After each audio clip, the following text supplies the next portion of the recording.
Hi guys, it's Ashley again with Mama Needs a Manual.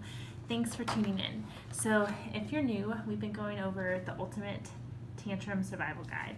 We've already talked about training, acknowledging feelings, natural consequences, and we're on day 4, so halfway done after today.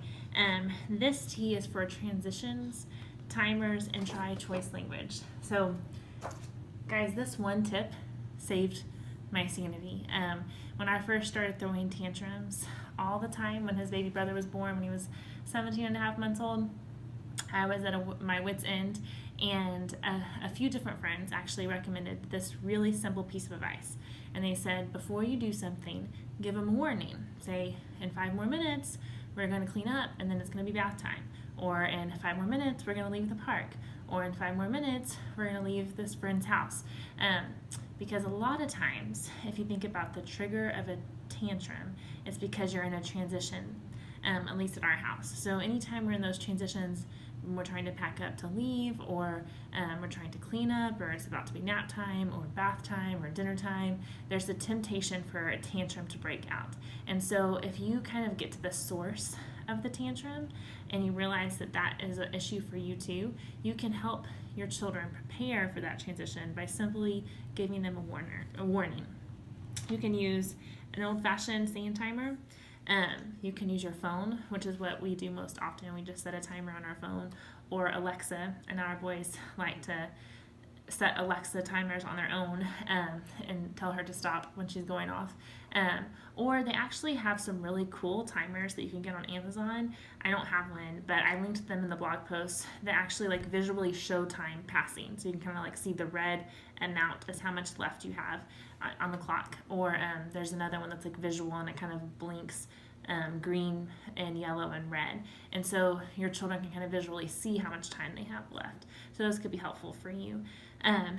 It was a miracle. The first time that I tried this, I thought that my 17 and a half month old would not understand at all. He wasn't super verbal yet.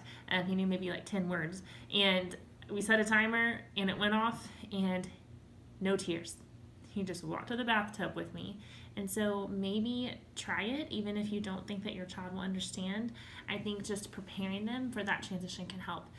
Because if you think about it, we don't always like transitions either. You know, think about transition from high school to college, or college to the real world, or from working to being a stay-at-home mom, or singleness to marriage. All those transitions can be kind of rough until we get our footing. And so we can help our kids prepare for transitions by simply setting a timer.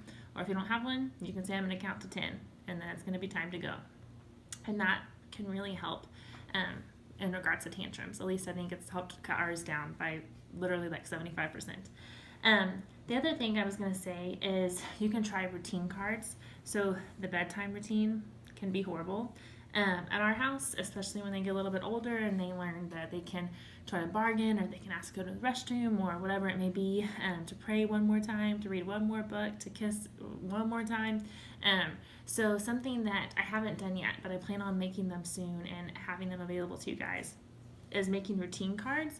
And so having a picture of, okay, we're going to take a bath, and then we're going to brush our teeth, and then we're going to read a story, and then we're going to pray, and then we're going to sing, and then we're going to give you 3 hugs, and you're going to go to bed, or whatever your situation may be. And sometimes seeing visually cards can help kids know what's next in the routine. And so it's not so much an argument, it's just, this is the fact. What's next in the routine? And so you can kind of blame it on the routine cards and not make it a power struggle between you and your child. And then the last tip for this T is try choice language. So this is really, really helpful. I'm sure many of you have already heard this. It's fairly popular. I have heard it for several years. It's called Love and Logic. There's a book, Love and Logic, in the early years. I have it linked on the blog post.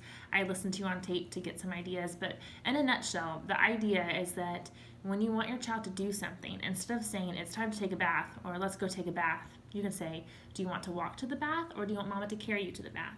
Or do you want to hop to the bath, or do you want to skip to the bath? You know, 2 choices that you're okay with either of them, but the end goal is they're going to take a bath. They don't have a choice about whether they're going to take a bath, but they do have a choice about how they're going to get to the bath.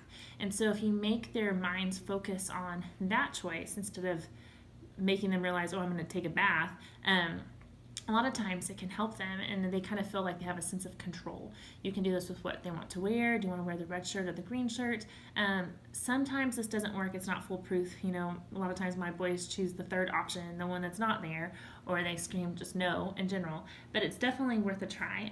And another helpful tip that I've figured out is if I want my boys to share, instead of saying, will you share a car with your brother, I say, which car can you share with your brother? Can he play with the green car or the yellow car? Again, that's giving a choice, and it's applying that he's going to share. Which car does he want to share? I learned that idea from teaching in the classroom. A lot of times if I ask my students, are there any questions? There would be crickets. Like no one would say anything. Teaching high school calculus, I think they maybe were afraid to admit that they didn't understand everything fully, even though most of the people didn't. And so instead, I would say, what questions can I answer?